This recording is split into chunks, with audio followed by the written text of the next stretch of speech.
बोलो सियावर रामचंद्र की। आज चर्चा सूर्यवंश के कुछ राजाओं पर होगी। कुछ बड़ी विशेष कड़ियाँ हैं, उन पर भी चर्चा करेंगे और कुछ विशेष प्रकाश डालने का प्रयास भी करेंगे। हमसे पहले बहुत सारे विद्वान बहुत सारी इन पर चर्चाएं कर भी चुके हैं। माता गंगा को धरती पर लाने वाले सूर्यवंश के परम प्रतापी महाराज राजा भागीरथ, जिनके जीवन में इतनी अथक मेहनत और इतनी त्यागपूर्ण तपस्या, जिसके कारण माँ गंगा का अवतरण इस धरती पर हुआ। आज भी कहते हैं, तुलसी बाबा ने एक जगह लिखा है कि गंग सकल मुद मंगल मूला। गंगा नहाने से ही लाभ नहीं मिलता है, केवल गंगा को देख लेने से बहुत सारे पापों का नष्ट हो जाना निश्चित है।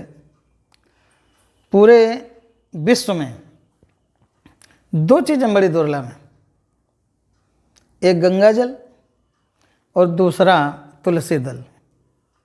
एक हमारे मित्र थे, वो बिठूर में रहते हैं, तो उनका बेटा अमेरिका में है। तो बेटे ने कहा कि वहाँ चलो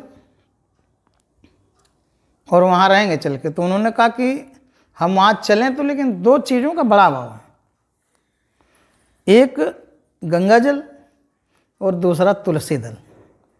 ये वहाँ नहीं मिलेगा, और ये वहाँ नहीं मिलेगा तो हम वहाँ नहीं जाएंगे। और इतना उनका सात्विक जीवन, करीब 22 वर्षों से उन्होंने केवल अपने ही हाथ से खाना बना के खाया था।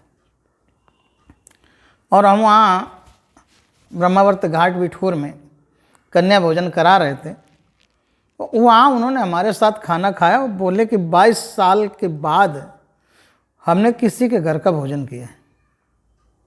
तो वहाँ हमारी चर्चा इन्हीं कुछ राजाओं पे हुई थी। वही थोड़ी सी चर्चा हम आपके सामने लाएंगे, ज़्यादा पीछे न जा कर के। माँ गंगा का अवतरण धरती पर कराने वाले राजा भागीरथ,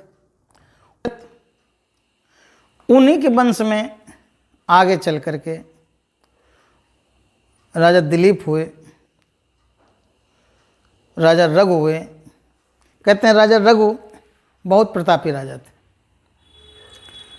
उन्हीं के नाम पर एक चौपाई तुलसी बाबा ने लिखी कि रघुकुल रीत सदा चली आई, प्राण जाए पर बचन न जाए। इन्हीं राजा रघु के जो पुत्र थे वो थे राजा अज।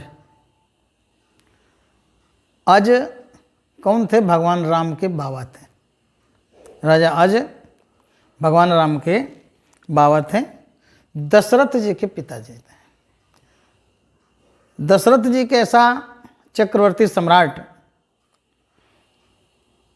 लिखने को तो पृथ्वीराज चौहान के विषय में बहुत सारा लिखा जाता है, लेकिन शायद उनके जैसा नहीं था। ये प्रस्तुति किसी अन्य जगह हम जरूर आपको बताएंगे। तो इनका जन्म कैसे हुआ था, इस पर चर्चा करते हैं। राजा दशरथ का जन्म कैसे हुआ? राजा अज, इनके कोई पुत्र नहीं था, एक बेटी थी, और वो बेटी उद्यान ऋषि को ब्याही थी। उन्हीं बेटी से श्रवण कुमार का जन्म हुआ था। यानी एक तरीके से राजा दशरथ जो थे वो श्रवण कुमार के मामा थे। तो राजा दशरथ का जब जन्म नहीं हुआ तो राजा आज बड़ा बेचैन रहने लगे। वो सोचते कैसे क्या हो, कैसे सूर्यवंश का विस्तार होगा, कैसे सूर्यवंश चलेगा। तो ये सोच करके राजा आज एक दिन वशिष्ठ गुरु से मिलने गए। तो अब राजा तो राजा, तो वो अपने साथ बहुत सारे हीरे जवाहरात और दुनिया भर की मैगी माणिक मोती सब ले गए। तो जब वशिष्ठ मन के आश्रम में पहुँचे, उनकी कुटिया में पहुँचे, तो उन्होंने जो सामान वो लाए थे उन्होंने वहीं प्रस्तुत कर दिया। तो वशिष्ठ गुरु जो थे, गुरु वशिष्ठ ने कहा कि ये सब हमें क्या करना है, इसकी हमें कोई ज़रूरत नहीं। तो बोले गुरुदेव जो हमारे पास है वो आपको दे रहे हैं। तो बोले अगर देना ही चाहते हो तो अपनी कमाई का कुछ दो, ये तो तुम जो प्रजा से दान स्वरूप पाते हो, कर के स्वरूप में पाते हो, वो लाते हो, इससे हमारा भला नहीं होगा, ये तो पाप है। राजा आज उनको भी लगा कि बात तो सही है, हम कौन सा काम करते हैं। तो वो सामान और वो हीरे जवाहरात तो ले करके अपने घर लौटाए। और राजा आज रात के समय अंधेरे में निकले कि देखें हम क्या काम कर सकते हैं, क्या करके ला पाएंगे। तो एक अयोध्या की गलियों में घुसते हुए जब जा रहे थे तो एक लोहार वो कुछ बना रहा था दीपक की रोशनी। तो बोले क्या कर रहे हो? बोले कुछ नहीं, व्यापारी को सामान देना है तो बना रहे हैं।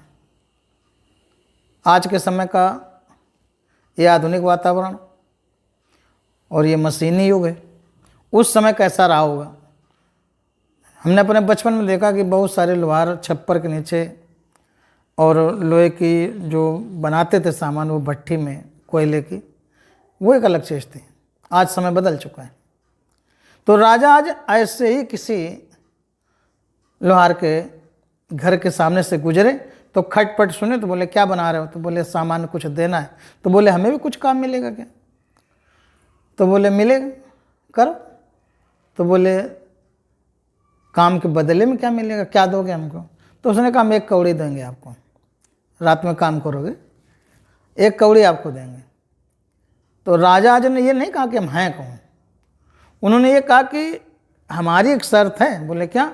बोले ब्रह्म मुहूर्त के समय हम चले जाएंगे, कोई हमको देख ना पाए। बोले क्यों? बोले फिर हमको देर होगी अपने काम करने में, ये नहीं बताया कि हम क्या हैं। तो बोले ठीक है करो। तो वो भी अपना उसी के साथ में हथौड़ा लेके जो कुछ समझो अपना काम करने लगे।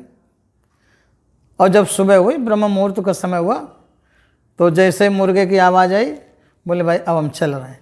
तो उसने 1 कौड़ी उनको उनकी दिहाड़ी के अनुसार या उनकी मेहनत के अनुसार उनको दे दी। वो 1 कौड़ी पा करके राजा आज की खुशी का ठिकाना नहीं। क्यों? वो अपनी मेहनत का था। जो अपनी मेहनत की कमाई होती है वो सर्वश्रेष्ठ होती है। वो अगर आप दान करते हो तो वो आपके भाग्य में लिखी जाएगी। अगर आप दूसरे की कमाई चोरी करके दान करते हो कतई नहीं लिखा जाएगा, वो आपका पाप में ही लिखा जाएगा। राजा जब वो कौड़ी लेकर के और गुरु वशिष्ठ के यहाँ पहुँचे, बाहर से आवाज़ दी तो कुटिया के बाहर गुरु वशिष्ठ की जो पत्नी थी अरुंधति, वो निकल के आए। बोले क्यों, बताओ क्या बात? तो बोले गुरु माता आज हम अपनी कमाई का कुछ लेके आए। और वो कौड़ी उनको दे दी। गुरु जी थे नहीं, वो कौड़ी उनको दे दी। और जैसे वो पलट के चले तो गुरु पत्नी जो थी वो सोचे कि इसका हम क्या करेंगे, हमारे लिए क्या जरूरत है इसका। उन्होंने उसको ऐसे अपनी कुटिया के पीछे फेंक दिया। राजा आज ने एक स्थिति नहीं जानी, उन्होंने कुटिया के पीछे फेंक दिया। और ये प्रतिक्रिया कि वो रोज लोहार के यहाँ रात में जाते थे, रोज वहाँ से कौड़ी कमा के लाते थे। और संयोग बड़ा विचित्र था कि वो जब सुबह जाते थे तो गुरु जी मिलते नहीं थे। अब वो कौड़ी गुरु माता को दे आते थे और चले आते थे, और गुरु माता का भी वही काम कि कौड़ी पीछे कुटिया के फेंक देते थे। 10वें दिन गुरु जी मिल गए। ये कार्य चलता रहा, 9 दिन गुजर गए। 10वें दिन गुरु जी मिल गए, गुरु वशिष्ठ मिले तो बड़ा प्रसन्न हुए राजा जी। बोले गुरु जी ये लो। बोले ये क्या कहना? बोले 10 दिन से मैं काम कर रहा हूँ, ये मत पूछना क्या करते हैं, लेकिन ये हमारी मेहनत का है जो हम आपको लाते हैं। तो गुरु जी ने देखा, बोले कौड़ी? तो बोले अरुंधति बाकी के कहाँ हैं? गुरु माता बोले कि जरूरत क्या थी हमको, हीरे जवाहरात मोहरे कौड़ी हमको क्या करना, हम तो संत। तो बोले बाकी लेकिन हैं कहाँ? बोले हमने पीछे फेंक दे। तो गुरु वशिष्ठ उनको लेके और अपनी कुटिया के पीछे गए राजा जी को। तो वहाँ एक सोने का रथ, और रथ के ऊपर एक सुंदर बाल गोपाल वो खेल रहा था। राजा जी ने देखा, बड़ा आश्चर्य हुआ। और गुरु वशिष्ठ ने कहा कि तुमको इसी की जरूरत थी ना? बोले गुरु जी बात तो यही है। बोले इसके लिए तुम मेहनत कर रहे थे, उठा लो इसको, ले जाओ, सूर्यवंश का नाम चमकेगा।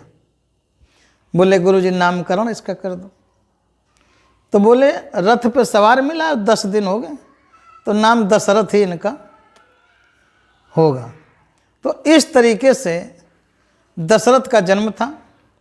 और जो संयोग हम बता रहे थे वो संयोग था कि जैसे दशरथ इस तरीके से पैदा हुए तो भगवान राम पुत्रेष्ट यज्ञ से पैदा हुए। भगवान राम के एक पुत्र थे कुश, वो वाल्मीकि महाराज बिठूर, उनकी दया से पैदा हुए। 3 पीढ़ियाँ ऐसी थीं जो बगैर माता पिता के संयोग से जन्म लिए। यह सिर्फ ईश्वर की कृपा है। दूसरी तरफ भी देखो, राजा जनक, उनकी पत्नी सुनैना, वो शेष नाग के आंसुओं से पैदा हुई, सीता धरती से पैदा हुई।